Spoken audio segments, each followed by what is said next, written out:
Who appoints Supreme Court and High Court judges? The government or judges themselves? Imagine this: the Constitution never used the word collegium. Yet today, the appointment of judges largely moves through the collegium system. So, how did this happen? This is the story of judicial appointments in India, shaped through landmark decisions of the Supreme Court of India between 1981 and 1998. Before the collegium system, Articles 124 and 217 of the Constitution provided that judges would be appointed by the President after consultation with the Chief Justice of India and other constitutional authorities. In practice, however, the executive government had substantial influence and often the final say. Then came the first judge's case in 1981. The Supreme Court held that the executive could enjoy primacy and the government's view could prevail. But the constitutional battle did not end there. In the second judge's case in 1993, the Supreme Court completely changed the approach.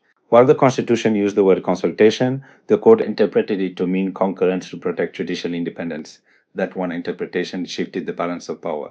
It meant that the executive could no longer make judicial appointments without the agreement of the Chief Justice of India. Then came the third judge's case in 1998. The Supreme Court expanded this further and created the Collegium system, a collective process involving the Chief Justice of India and senior judges. Position of law. Sometimes one constitutional interpretation changes the balance between institutions and reshapes an entire system. Question: should judges appoint judges or should elected governments have a greater role? Subscribe Nava Legal to understand the Constitution the way courts interpret it.